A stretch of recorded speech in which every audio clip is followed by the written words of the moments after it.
नमः शिवाय, हर हर महादेव। आज की वीडियो के माध्यम से हम जानेंगे कि अक्षय आंवला नवमी जो कि कार्तिक शुक्ल पक्ष नवमी तिथि के दिन मनाया जाता है, जो कि अक्षय पुण्यों की प्राप्ति का दिन होता है। अर्थात इस दिन दान पुण्य सत्कर्म भजन नाम स्मरण भगवान का यदि किया जाता है तो वह सभी अक्षय हो जाता है और इन सभी का पुण्य फल हमें जीते जी प्राप्त होता है।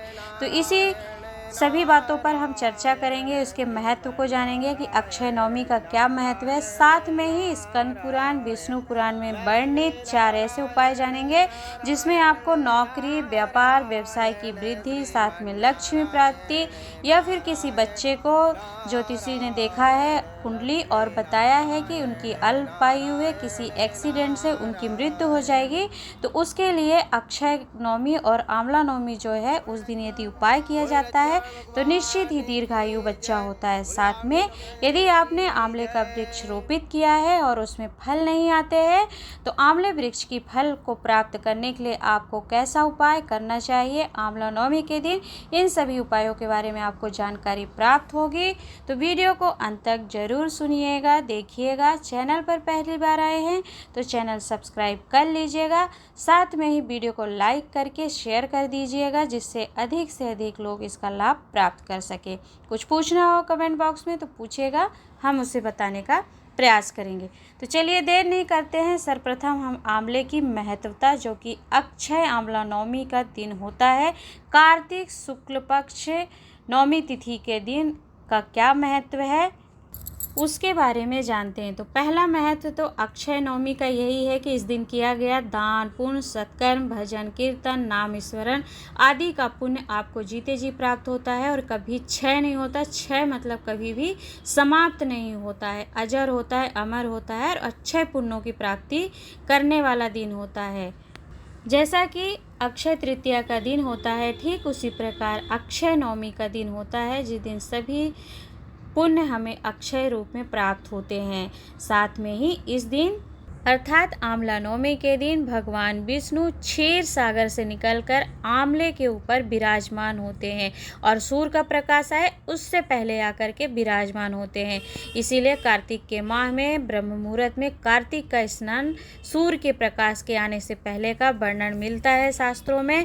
तो जैसा कि आप सभी को स्मरण होगा कि चातुर्मास में भगवान देव शयनी एकादशी से 4 मास के लिए शयन मुद्रा में जाते अर्थात तप साधना में लीन होते हैं और देव उठनी एकादशी तक वह उठते हैं अर्थात देव को उठाते हैं। तो भगवान विष्णु क्षीर सागर में राजा बलि के यहाँ पर तप साधना में लीन रहते हैं, उनके यहाँ के वह द्वारपाल बनते हैं और चातुर्मास के बाद फिर आंवला नवमी के दिन ही आंवले के वृक्ष के ऊपर भगवान विष्णु आकर के विराजमान होते हैं और आंवला नवमी से लेकर एकादशी तक अर्थात देव उठनी एकादशी तक भगवान शंकर आंवले वृक्ष के नीचे आ करके भगवान विष्णु को जगाने का प्रयास करते हैं, डमरू का नाद करते हैं और ब्रह्मा जी एवं 33 कोटि देवी देवता इस क्षण के इस सुखद पल के दर्शन करने के लिए खड़े होते हैं। तो सभी देवी देवताओं की कृपा प्राप्त होती है यदि इस दिन हम आंवले वृक्ष का पूजन करते हैं, दान सत्कर्म पुण्य आदि करते हैं। और आंवले वृक्ष के नीचे ही बैकुंठ अर्थात कि स्वर्ग का निवास भी होता है कार्तिक मास में। तो इस दिन पृथ्वी पर स्वर्गलोक अर्थात बैकुंठ धाम का निवास आंवला वृक्ष के नीचे होता है। इसीलिए इस दिन आंवले वृक्ष की पूजन का महत्व और भोजन आदि का महत्व हमारे शास्त्र वर्णन करते हैं। साथ में ही आपको बताना चाहेंगे कि अक्षय नवमी जो कि आंवला नवमी का दिन है कार्तिक का, यह दिन इसी दिन भगवान श्री शंकराचार्य जो थे उन्होंने कनक धारा स्त्रोत को प्रकट किया था। किस दिन? अक्षय नवमी आंवला नवमी के दिन। जगत गुरु शंकराचार्य कलयुग में ही जन्म लिए थे और वह भिक्षा मांगने जाते थे, तब उन्हें एक बूढ़ी माँ ने आंवले का दान दिया था। आंवले में भी कलियां निकलती हैं, जब आप एक आंवले को तोड़ेंगे तो उसमें कई कलियां निकलती है, तो एक कली मात्र दिया था आंवले का दान। और शंकराचार्य गुरुजी जब वह भिक्षा प्राप्त किए थे तो जगत गुरु ने एक बूढ़ी माँ को वचन दिया था कि मैं इसका फल जो आपने दान दिया है आज आंवला नवमी अक्षय नवमी के दिन तो खाली नहीं जाने दूंगा।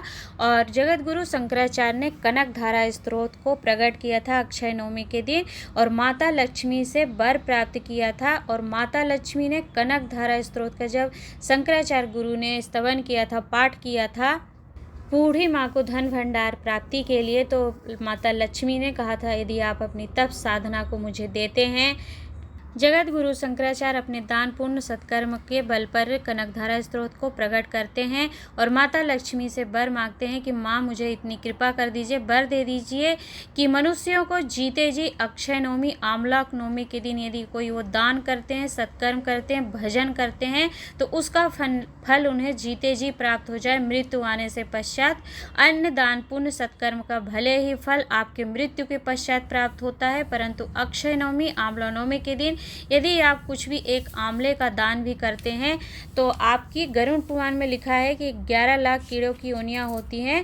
तो इसी प्रकार वृक्षों की योनियां होती, यदि आप कोई एक आंवले का फल भी दान कर देते हैं तो 11 लाख कीड़े की योनियों से छूट जाते हैं, वो भी आंवला नवमी के दिन आंवला का दान करने से, क्योंकि यह बहुत विशेष दिन होता है। इस दिन 33 कोटि देवी देवता भगवान विष्णु के दर्शन के लिए खड़े होते हैं आंवले वृक्ष के लिए। भगवान शंकर स्वयं डमरू का नाद करते हैं और जगत गुरु शंकराचार्य ने अक्षय नवमी आंवला नवमी के दिन कनक धारा स्त्रोत को प्रकट करते हुए माता लक्ष्मी से वर प्राप्त किया। तो देखिए महत्व बहुत हो गया। चलिए हम जानते हैं अपने उपायों को, जो कि इस प्रकार है। क्या करना है आपको कि आंवला नवमी के दिन ही यदि आपको लक्ष्मी प्राप्ति, नौकरी, दुकान, व्यापार की वृद्धि, कामना पूर्ति के लिए आप क्या करेंगे कि आंवला नवमी के दिन सूर्यास्त के समय अर्थात जब सूर्य डूब रहे हो, प्रदोष काल का समय हो, उस समय पर आंवले वृक्ष के नीचे आपको जाना है और एक घी का दीपक जला करके आपको कनक धारा का पाठ करना है और आपको घी का लंबी बाती का दीप जलाना है, क्योंकि यह आप धन प्राप्ति के लिए और व्यापार व्यवसाय की वृद्धि के लिए उपाय कर रहे हैं। तो आपको क्या करना है कि एक दीपक लंबी बाती का जला करके आपको कनक धारा पाठ का स्तोत्र करना है। किस दिन? आंवला नवमी के दिन सूर्यास्त के समय आंवले वृक्ष के नीचे दीपक जलाकर। तो कनक धारा श्लोक में 18 श्लोक होते हैं। आपको शिव महापुराण ज्ञान मार्ग चैनल पर कनक धारा स्तोत्र पाठ डाला गया है, बताया गया है, तो आप उसे भी वीडियो को देख करके या फिर स्वयं भी आप ढूंढ करके गूगल से आप श्रवण कर सकते हैं और उसको पढ़ सकते हैं। 18 श्लोक में से यदि आप पूरा श्लोक 18 नहीं पढ़ पा रहे हैं तो केवल पहला और आखिरी का श्लोक हिंदी या संस्कृत में पढ़ लीजिए और अपनी झोली पसार करके विनती कर लीजिए। यदि आप अक्षय नवमी आंवला नवमी के दिन सूर्यास्त के समय पर इस उपाय को करते हैं तो फिर जीवन में कभी भी आपके घर में धन संपदा लक्ष्मी की कमी नहीं हो सकती है। परंतु आपको ध्यान रखना है कि इस नियम को केवल आप आंवला नवमी पर ही करना है और अन्य समय पर नहीं करना है। और समय आपको ध्यान रखना है, सूर्यास्त से लेकर के 7:30 बजे के बीच में आप इस उपाय को कर सकते हैं। और यदि किसी के यहाँ धन नहीं टिकता है, धन नहीं है, नौकरी नहीं लग रही है, ना दुकान व्यापार व्यवसाय नहीं चल रहा है और बहुत हताश हो गए हैं, तो वो लोग भी इस उपाय को कर सकते हैं। बस आंवला नवमी के दिन कनक धारा स्तोत्र का पाठ आंवला वृक्ष के नीचे करने से अक्षय पुण्यों की प्राप्ति होती है और कई गुना फल प्राप्त होता है और आपके सारी कामनाएं पूर्ति का दिन होता है। तो करके देखिएगा। तो यह सीधा सा सरल सा उपाय था अक्षय नवमी के दिन का, आंवला नवमी का। चलिए जान लेते हैं हम अपने अगले उपाय को, जो कि इस प्रकार है। अगर आपकी नौकरी नहीं लग रही है, व्यापार व्यवसाय नहीं चल रहा है, तो आपको आंवला नवमी के दिन या तो फिर इस उपाय को आप इस उपाय में ऐसी मूलता नहीं है कि आप आंवला नवमी के दिन करें, परंतु इस उपाय को पूज्य गुरुदेव वर्णन करते हुए कहते हैं कि अगर आपका व्यापार व्यवसाय नहीं चल रहा है तो एक चुटकी हल्दी को लेकर के आपको क्या करना है, आंवले की जड़ में डालना है।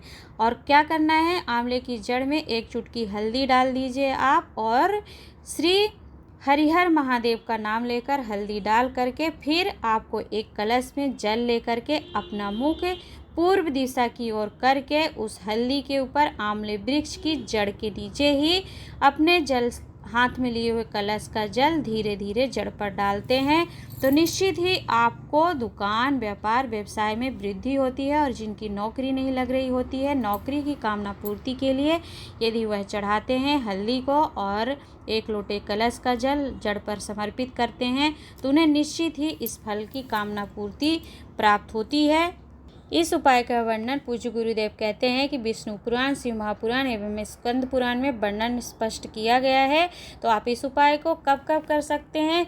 देखिए, पूज्य गुरुदेव कहते हैं कि सोमवार की सोमवार या अष्टमी की अष्टमी, अर्थात हर महीने अष्टमी पड़ती है, 2 अष्टमी तिथि पड़ती है, कृष्ण पक्ष और शुक्ल पक्ष की। तो हर अष्टमी पर इस उपाय को आप कर सकते हैं या प्रत्येक सोमवार पर कर सकते हैं या फिर नवमी की नवमी तिथि अर्थात दोनों पक्ष की जो नवमी तिथि पड़ती है उस पर उपाय कर सकते हैं या फिर प्रदोष की प्रदोष आप इस उपाय को कर सकते हैं। व्यापार व्यवसाय नहीं चल रहा है और यदि नौकरी नहीं लग रही है तो उसके लिए आंवला वृक्ष के नीचे मात्र 1 चुटकी हल्दी डाल करके और उसका आप 1 लोटा कलश जल अपना मुख पूर्व दिशा की ओर करके हरिहर महादेव का नाम लेना है, क्योंकि आंवला वृक्ष के नीचे हरि और हर दोनों का मिलन होता है।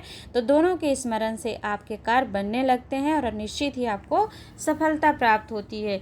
इस उपाय का वर्णन भी पूज्य गुरुदेव ने अपनी कार्तिक शिव महापुराण कथा में वर्णन करते हुए 2021 में बताया था। चलिए जान लेते हैं हम अपने अगले उपाय को, जो कि इस प्रकार है।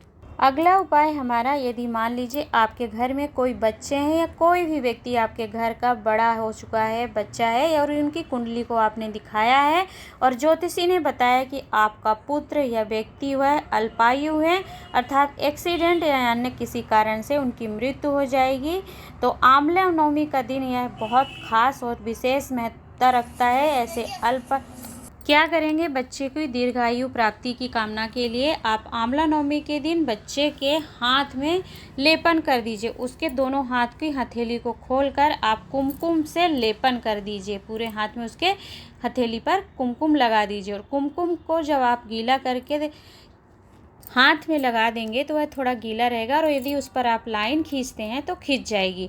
तो आपको कुमकुम का लेपन उस बच्चे के दोनों हाथों को जोड़ करके कर देना है और एक स्वास्तिक का निर्माण कर देना है कुमकुम से।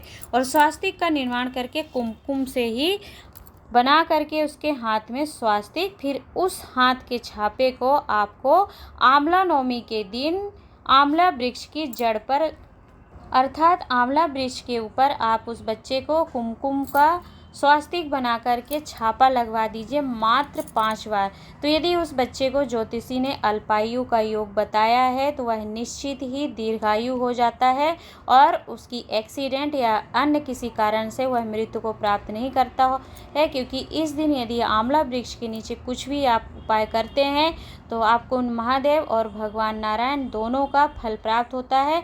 आपको ध्यान रखना है कि बस वो दिन आंवला नवमी का हो और आपको हल्दी नहीं लगानी है, कुमकुम का लेपन करना है आपको बच्चे के हाथ पर।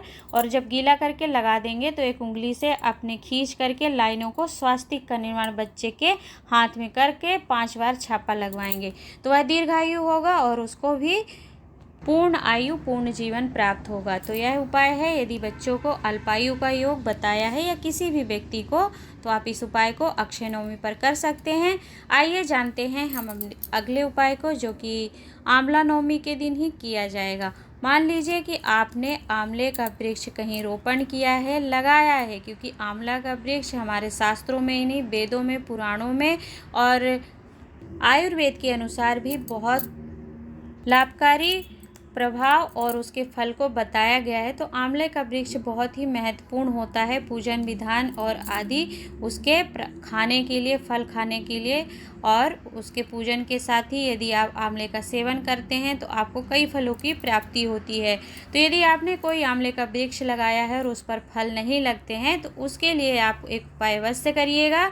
विष्णु पुराण, स्कंद पुराण स्पष्ट रूप से वर्णन करती है कि यदि वृक्ष में फल नहीं लगते हैं तो आपको किसी भी पवित्र नदी में आप गंगा, यमुना, क्षिप्रा, मंदाकिनी आदि का जो भी जल आपके पास है, पवित्र नदी का जल, उसे एक कटोरी में या कलश में लेकर के उस आंवले की जड़ में आपको डाल देना है। किस दिन आप डालेंगे? आंवला नवमी के दिन। मात्र यह उपाय आप आंवला नवमी पर करेंगे, अन्य समय पर इस उपाय को नहीं करेंगे। और जब वह गंगा जल या फिर किसी भी पवित्र नदी का जल आप आंवला वृक्ष के नीचे डालेंगे तो भगवान नारायण का और भगवान शिव का स्मरण करते हुए डाल देते हैं, तो वह आंवला का वृक्ष जो फल नहीं रहा था, फूल नहीं रहा था, वह फल देने लगता है। तो इस बात का आप स्मरण करेंगे कि आपको पवित्र नदी का जल लेना है और आंवला नवमी के दिन ही आपको भगवान नारायण और भगवान शिव दोनों का स्मरण करते हुए आंवले वृक्ष के नीचे डालना है। तो यह थे आंवला नवमी, जो कि विशेष अक्षय पुण्यों को, फलों को देने वाली है। उस दिन किए जाने वाले उपायों के बारे में आपने जाना, साथ में उसके महत्व को जाना। तो देखिए, आंवला नवमी जो कि अक्षय नवमी है, अक्षय फलों को देने वाली है, तो इसका स्मरण सतयुग, त्रेता, द्वापर और कलयुग चारों युगों में आंवला नवमी का स्मरण किया गया है। हमारे शास्त्र ऐसा प्रमाण देते हैं। तो आंवला नवमी के दिन आप प्रयास करिएगा कि आंवले के नीचे कनक धारा स्तोत्र पाठ अवश्य करिएगा। और यदि आप नहीं कर पाते हैं तो मात्र राम कृष्ण, शंकर भगवान या दामोदर भगवान की एक माला का कोई मंत्र स्मरण करते हुए जाप अवश्य करें, क्योंकि यदि इस दिन आप भगवान का नाम स्मरण भी करते हैं, सत्कर्म करते हैं, तो इसका फल आपको जीते जी प्राप्त होता है। ऐसा स्वयं शंकराचार्य गुरुजी ने माता लक्ष्मी से वर मांगा है कि हे माँ, मुझे वर दीजिए कि आंवला नवमी कार्तिक शुक्ल पक्ष में जो व्यक्ति कुछ भी करता है, दान करता है, पुण्य करता है, सत्कर्म करता है या मात्र एक आंवले का दान भी कर देता है, तो उसे उन सभी फलों को, उन पुण्यों को, उन फल को जीते जी आप प्रदान करें। तो देवताओं के साथ साथ माता लक्ष्मी का आशीर्वाद रहता है। तो आप समझ सकते हैं कि इसकी कितनी महत्वता है और कितनी फलदायी है, क्योंकि इस दिन का आप जो भी कार्य करेंगे, जो भी उपाय करेंगे, उसका फल आपको निश्चित ही 100% प्राप्त होगा और जीते जी प्राप्त होगा। क्योंकि शास्त्रों में वर्णन है कि जो हम पुण्य, सत्कर्म, दान आदि इस जन्म में करते हैं, इसके पुण्य फलों को हम अगले जन्म में भोगते हैं। परंतु यदि अक्षय नवमी पर, आंवला नवमी के दिन कुछ आप करते हैं तो उसका फल आपको जीते जी ही प्राप्त हो जाएगा। तो करके देखिएगा उपायों को। सरल उपाय थे जो कि आपके जीवन को संवारने वाले हैं और आपको लाभ प्रदान करने वाले हैं। आज के लिए इतना ही। मिलती हूँ एक नई जानकारी, नए उपाय के साथ। तब तक के लिए हर हर महादेव। ओम नमो नारायण।